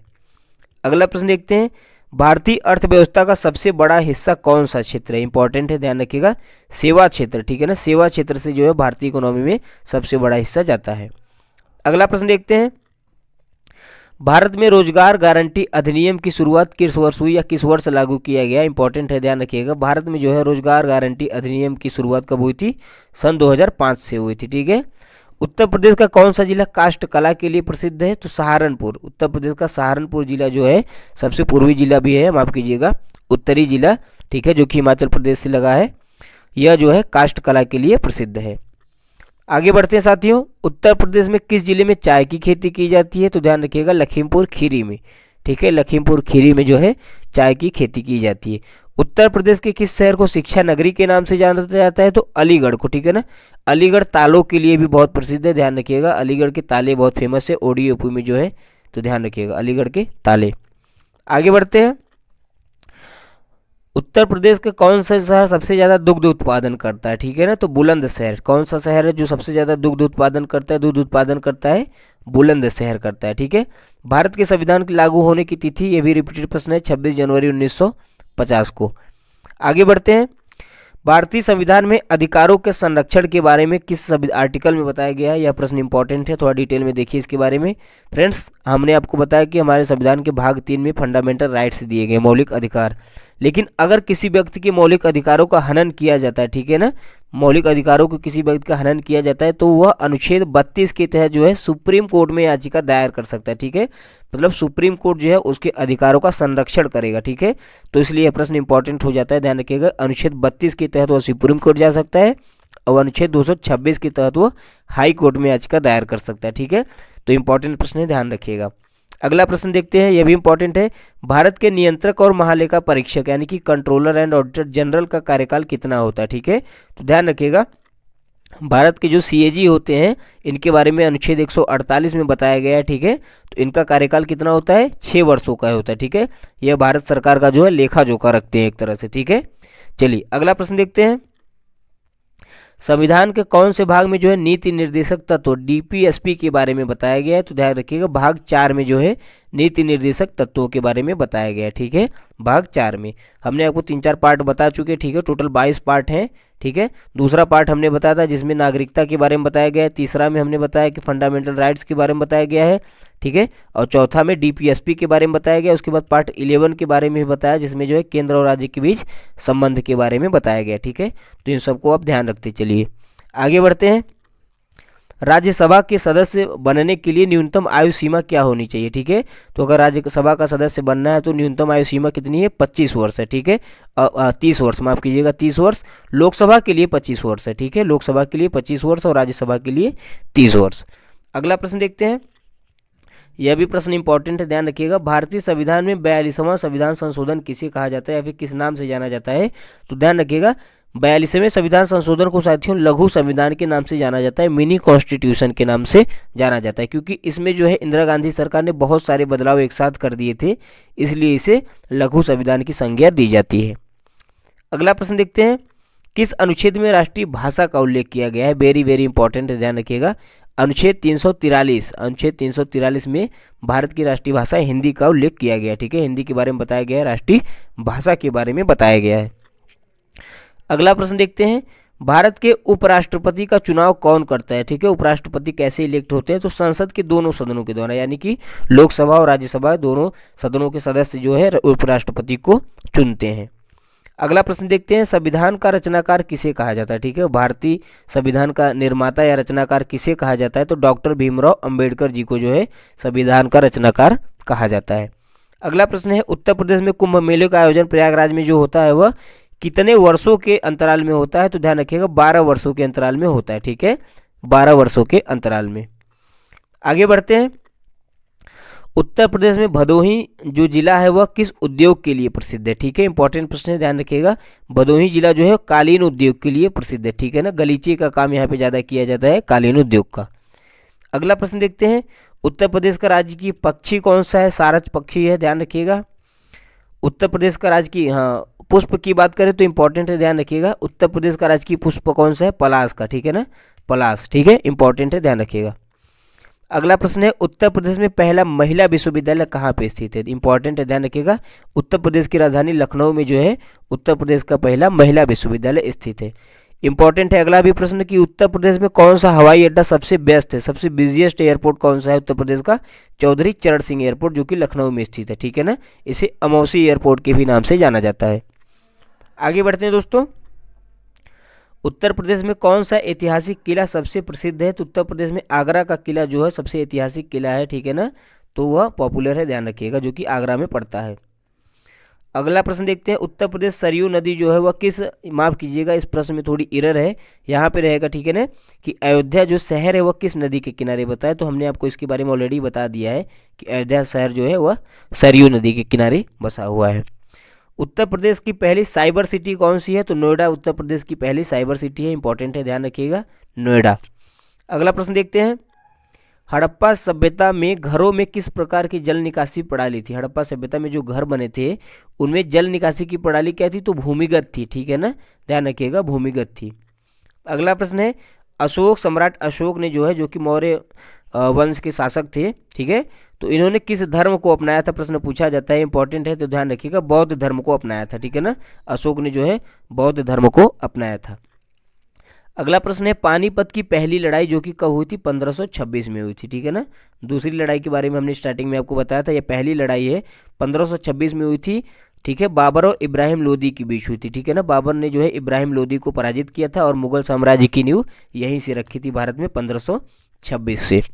अगला प्रश्न देखते हैं, कुतुब मीनार का निर्माण किसने करवाया था? कुतुब मीनार का निर्माण किसने करवाया था? गुलाम वंश के जो है संस्थापक थे कुतुबुद्दीन ऐबक, इन्होंने करवाया था। हालांकि ये जो है 2 फ्लोर ही बनवा पाए थे, उसके बाद इनकी मृत्यु हो गई थी।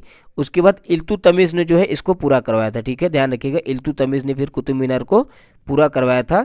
इल्तुतमिश ने पूरा करवाया, उसके बाद साथियों ध्यान रखिएगा फिरोज तुगलक, ठीक है ना, फिरोज शाह तुगलक जो कि तुगलक वंश का शासक था, उसके शासनकाल में जो है इस पे बिजली गिर जाती है, ठीक है, इस पे बिजली गिरने के कारण इसके ऊपर की जो है 2 मंजिल जो है टूट जाती है, तो उसके स्थान पे जो है इन्होंने कुछ मंजिलें और बनवाई थी। तो इस तरह जो है कुतुब मीनार के निर्माण में 3 लोगों का योगदान है। यहाँ से प्रश्न पूछा जाता है, ध्यान रखिएगा, कुतुबुद्दीन ऐबक, इल्तुतमिश और फिरोज शाह तुगलक, ठीक है, इन तीनों नाम को आप ध्यान रखिएगा। आगे बढ़ते हैं, नालंदा विश्वविद्यालय को किसने नष्ट किया था? ठीक है ना, तो ध्यान रखिएगा, बख्तियार खिलजी ने, ठीक है ना, बख्तियार खिलजी ने जो है नालंदा विश्वविद्यालय को नष्ट किया था, इसे जलाया था।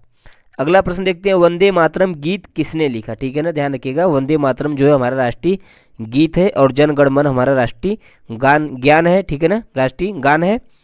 तो वंदे मातरम गीत को किसने लिखा था? बंकिम चंद्र चटर्जी ने, ठीक है, बंकिम चंद्र चट्टोपाध्याय जी ने लिखा था। अगला प्रश्न देखते हैं, रानी लक्ष्मीबाई, ठीक है, किस युद्ध का हिस्सा थी? तो 1857 की क्रांति में जो है झांसी से जो है इन्होंने विद्रोह का नेतृत्व किया था, इसलिए इंपॉर्टेंट हो जाता है, ध्यान रखिएगा, 1857 की विद्रोह का जो है यह हिस्सा थी। अगला प्रश्न देखते हैं, भारतीय राष्ट्रीय कांग्रेस की स्थापना 1885 में हुई थी, हमने आपको बताया। उस समय पहले अध्यक्ष किसे बनाया गया था? जैसे वर्तमान में कांग्रेस के अध्यक्ष कौन है? मल्लिकार्जुन खड़गे जी हैं, ठीक है, वैसे पहले अध्यक्ष कौन थे? डब्ल्यू.सी. बनर्जी जी थे, ठीक है ना, डब्ल्यू.सी. बनर्जी। आगे बढ़ते हैं, महात्मा गांधी जी ने दांडी मार्च को कब शुरू किया था? ठीक है ना, दांडी यात्रा को कब शुरू किया था? तो 1930 में शुरू किया था, ठीक है ना, सन इंपॉर्टेंट है, ध्यान रखिएगा। अगला प्रश्न उससे भी ज्यादा इंपॉर्टेंट है, किस भारतीय शासक को भारत का नेपोलियन कहा जाता है? ठीक है, भारत के नेपोलियन के नाम से किसे जाना जाता है? तो समुद्रगुप्त को जाना जाता है, ठीक है, इंपॉर्टेंट है, ध्यान रखिएगा। अगला प्रश्न देखते हैं, उत्तर प्रदेश का सबसे छोटा जिला कौन सा है क्षेत्रफल के हिसाब से? ध्यान रखिएगा, हापुड़ है, ठीक है ना, इससे पहले भदोही था, लेकिन वर्तमान में जो है कौन सा है? हापुड़ जो है सबसे छोटा जिला है। अगला प्रश्न देखते हैं, उत्तर प्रदेश में राप्ती नदी किस प्रमुख नदी में मिलती है? ठीक है ना, तो राप्ती नदी किस प्रमुख नदी में मिलती है? घाघरा नदी में मिलती है। अगला प्रश्न देखते हैं दोस्तों, उत्तर प्रदेश में गंगा यमुना के संगम को क्या कहा जाता है? त्रिवेणी संगम के नाम से जाना जाता है, ठीक है, त्रिवेणी संगम। आगे बढ़ते हैं, उत्तर प्रदेश में कौन सा स्थान संगीत नगरी के नाम से जाना जाता है? रिपीटेड प्रश्न है, वाराणसी। उत्तर प्रदेश में बांध यानी कि डैम कितने हैं, उनकी टोटल संख्या कितनी है? तो ध्यान रखिएगा, कुल 21 बांध जो है उत्तर प्रदेश में हैं, ठीक है, इंपॉर्टेंट है, उत्तर प्रदेश में कुल 21 बांध हैं। आगे बढ़ते हैं, उत्तर प्रदेश के किस जिले को झांसी का किला स्थित है? ठीक है ना, किस जिले में झांसी का किला स्थित है? सीधी बात है, झांसी का किला है तो झांसी में ही स्थित होगा, ठीक है। आगे बढ़ते हैं, उत्तर प्रदेश में गंगा नदी कितने जिलों से बहती है? 27 जिलों से होकर बहती है, ठीक है, कुल 27 जिलों से जो होकर जो है गंगा नदी प्रवाहित होती है। अगला प्रश्न देखते हैं, उत्तर प्रदेश में कौन सा स्थान जो है धान्य का कटोरा कहा जाता है? ठीक है, तो ध्यान रखिएगा, धान्य का कटोरा किसे कहा जाता है? गाजीपुर को कहा जाता है। अगला प्रश्न देखते हैं, उत्तर प्रदेश में कौन सी पर्वत श्रृंखला स्थित है? ध्यान रखिएगा, विंध्याचल पर्वत श्रृंखला जो है उत्तर प्रदेश में स्थित है। उत्तर प्रदेश में भारत में साथियों जो है हरित क्रांति किस फसल पर केंद्रित थी? ठीक है ना, हरित क्रांति जो है मुख्यतः किन फसलों में जो है सर्वाधिक लाभ हुआ था? तो गेहूं और धान की फसलों में जो है सर्वाधिक असर इसका पड़ा था। आगे बढ़ते हैं, उत्तर प्रदेश में चिकनकारी उद्योग किस शहर में प्रसिद्ध है? तो चिकनकारी की जो है कढ़ाई कहाँ पे पॉपुलर है? लखनऊ में प्रसिद्ध है, ठीक है, लखनऊ। अगला प्रश्न देखते हैं, उत्तर प्रदेश में सबसे ज्यादा किस फसल का उत्पादन किया जाता है? तो ध्यान रखिएगा, गन्ने का उत्पादन जो है सर्वाधिक किया जाता है, ठीक है। किस योजना को गरीबों का बैंक खाता कहा जाता है? यह प्रश्न इंपॉर्टेंट है, ध्यान रखिएगा, जन धन योजना को, ठीक है ना, जन धन योजना को गरीबों का बैंक खाता कहा जाता है। अगला प्रश्न देखते हैं, भारत में सबसे बड़ा thermal power plant Uttar Pradesh में कहाँ स्थित है? भारत का सबसे बड़ा है थर्मल पावर प्लांट, कहाँ पे स्थित है? ओबरा में स्थित है, ठीक है ना, ओबरा में। अगला प्रश्न देखते हैं, उत्तर प्रदेश में वन डिस्ट्रिक्ट वन प्रोडक्ट योजना किसके लिए है? तो स्थानीय उत्पादों के विकास के लिए। जितने भी स्थानीय उत्पाद हैं उसमें जो है वन डिस्ट्रिक्ट वन प्रोडक्ट योजना लाई गए थे उनके विकास के लिए। आगे बढ़ते हैं साथियों, उत्तर प्रदेश में चावल का उत्पादन प्रमुख जिला कौन सा है? तो कुशीनगर, ठीक है ना, कुशीनगर जो है चावल के उत्पादन में प्रमुख है। किसी राज्य की प्रति व्यक्ति आय किससे मापी जाती है? ध्यान रखिएगा, किसी राज्य की प्रति व्यक्ति आय क्या है? सकल घरेलू उत्पाद से मापी जाती है, ठीक है। आगे बढ़ते हैं, उत्तर प्रदेश के किस जिले में सबसे ज्यादा औद्योगिक विकास है? तो ध्यान रखिएगा कानपुर में, ठीक है, उत्तर प्रदेश के कानपुर में सबसे ज्यादा औद्योगिक विकास है। अगला प्रश्न है, उत्तर प्रदेश का कौन सा स्थल कालीन के लिए प्रसिद्ध है? भदोही शहर जो है कालीन के लिए प्रसिद्ध है। अगला प्रश्न देखते हैं, क्वेश्चन नंबर 220 इंपॉर्टेंट है, ध्यान रखिएगा। भारतीय संविधान में कौन सा अनुच्छेद आपातकाल यानी कि राष्ट्रीय आपातकाल से संबंधित है? ध्यान रखिएगा अनुच्छेद 352, ठीक है ना साथियों। आपातकाल से रिलेटेड हम आपको 3 आर्टिकल बताते हैं, ध्यान रखिएगा। आर्टिकल 352 में जो राष्ट्रीय आपातकाल के बारे में बताया गया यानी नेशनल इमरजेंसी के बारे में बताया गया है। 356 में जो है 4 आर्टिकल छोड़ के 4 का गैप है, ध्यान रखिएगा। 356 में जो है राष्ट्रपति शासन के बारे में बताया गया, ठीक है, जो कि राज्यों में लगाया जाता है। और उसके बाद 360, ध्यान रखिएगा, 360 में जो है वित्तीय आपातकाल के बारे में बताया गया यानी कि फाइनेंशियल इमरजेंसी के बारे में बताया गया, ठीक है। इनके बीच 4 का गैप है, इनको आप एक साथ याद कर सकते हैं। अगला प्रश्न है, संविधान में संशोधन करने का हिस्सा किसे है, ठीक है ना, या अधिकार किसको दिया गया कि संविधान में बदलाव कौन कर सकता है? तो यह जो है अधिकार संसद के पास है, ठीक है ना। संसद अगर चाहे तो वह संविधान में संशोधन कर सकती है प्रस्ताव पारित करके। अगला प्रश्न देखते हैं, भारतीय संविधान के किस भाग में जो है ग्राम पंचायत का प्रावधान किया गया है? ठीक है ना, ध्यान रखिएगा, ग्राम पंचायत के बारे में भाग 9 में बताया गया है, ठीक है ना। भाग 9 में जो है ग्राम पंचायत के बारे में बताया गया। भाग 9A में ही जो है नगर पालिकाओं के बारे में बताया गया है। भारत का राष्ट्रीय ध्वज किस वर्ष अपनाया गया था? 1947 में भारत के राष्ट्रीय ध्वज को अपनाया गया था। अगला प्रश्न देखते हैं, भारतीय संविधान में कितने मौलिक अधिकार दिए गए हैं? तो 6 मौलिक अधिकार दिए गए हैं, ठीक है। अगला प्रश्न देखते हैं, किस अनुच्छेद में भाषाई अल्पसंख्यकों के संरक्षण का प्रावधान किया गया है? यह भी प्रश्न इंपॉर्टेंट है, ध्यान रखिएगा। भाषाई अल्पसंख्यक जो माइनॉरिटी लोग हैं उनके प्रावधान संरक्षण का प्रावधान किस अनुच्छेद में दिया गया है? तो अनुच्छेद 29 में जो है इसके बारे में बताया गया है। अगला प्रश्न देखते हैं साथियों, भारत के राष्ट्रपति का कार्यकाल कितना होता है? ठीक है, तो ध्यान रखिएगा, भारत के राष्ट्रपति का कार्यकाल कितना होता है? 5 वर्षों का होता है, ठीक है। राष्ट्रीय आपातकाल का उल्लेख 352 में हमने आपको बता दिया। नागरिकता से संबंधित प्रावधान किस भाग में वर्णित किए गए हैं? तो सेकंड पार्ट 2 में जो है इसके बारे में बताया गया है, ठीक है ना। 5 से लेके 11 तक, ठीक है, ध्यान रखिएगा। अनुच्छेद 5 से लेके 11 तक जो है नागरिकता का प्रावधान दिया गया है। अगला प्रश्न देखते हैं, भारतीय संविधान का मुख्य उद्देश्य क्या है? ठीक है ना, तो भारत को लोकतांत्रिक गणराज्य बनाना जो है भारतीय संविधान का मुख्य उद्देश्य है। उत्तर प्रदेश का राजकीय वृक्ष क्या है? अशोक का वृक्ष जो है उत्तर प्रदेश का राजकीय वृक्ष है। उत्तर प्रदेश के कौन से जिले को ताज नगरी के नाम से जाना जाता है? आगरा को जो है ताज नगरी के नाम से जाना जाता है। ब्रज नगरी के नाम से किसे जाना जाता है? तो मथुरा को जाना जाता है, ठीक है ना, इंपॉर्टेंट है, ध्यान रखिएगा। ब्रज नगरी को किसे कहा जाता है? मथुरा को। उत्तर प्रदेश का कौन सा स्थान शास्त्रीय संगीत के लिए प्रसिद्ध है? वाराणसी, ठीक है। उत्तर प्रदेश में रामायण मेले का आयोजन कहाँ पे किया जाता है? रामायण मेले का आयोजन अयोध्या में किया जाता है। उत्तर प्रदेश के किस जिले में मोहनजोदड़ो के समान स्थल मिले? तो संत कबीर नगर में जो है मोहनजोदड़ो के समान स्थल मिले हैं। यह भी प्रश्न इंपॉर्टेंट है, ध्यान रखिएगा। आगे बढ़ते हैं, उत्तर प्रदेश का पहला नवीनीकरण ऊर्जा पार्क कहाँ पे स्थित है? ध्यान रखिएगा, उन्नाव में जो है उत्तर प्रदेश का पहला नवीनीकरण ऊर्जा पार्क स्थित है। अगला प्रश्न देखते हैं, उत्तर प्रदेश में के किस शहर में पीतल के काम होते हैं? ठीक है ना, पीतल नगरी किसे कहा जाता है? तो मुरादाबाद को कहा जाता है, मुरादाबाद को। अगला प्रश्न इंपॉर्टेंट है साथियों, ध्यान रखिएगा कि उत्तर प्रदेश के किस जिले को बुंदेलखंड का प्रवेश द्वार कहा जाता है? ठीक है, तो झांसी को कहा जाता है। किसको? झांसी को जो है बुंदेलखंड का प्रवेश द्वार कहा जाता है, इंपॉर्टेंट है। अगला प्रश्न देखते हैं, उत्तर प्रदेश में सबसे बड़ा शिक्षण संस्थान कौन सा है? ठीक है, तो ध्यान रखिएगा, उत्तर प्रदेश का सबसे बड़ा शिक्षण संस्थान कौन सा है? बनारस हिंदू विश्वविद्यालय, जो कि वाराणसी में स्थित है। फ्रेंड्स, वीडियो आपको कैसा लगा हमें कमेंट करके जरूर बताएं। वीडियो अच्छा लगा हो तो इसे लाइक करें और इसके सेकंड पार्ट के लिए चैनल को सब्सक्राइब जरूर करें। वीडियो देखने के लिए आपका बहुत बहुत धन्यवाद।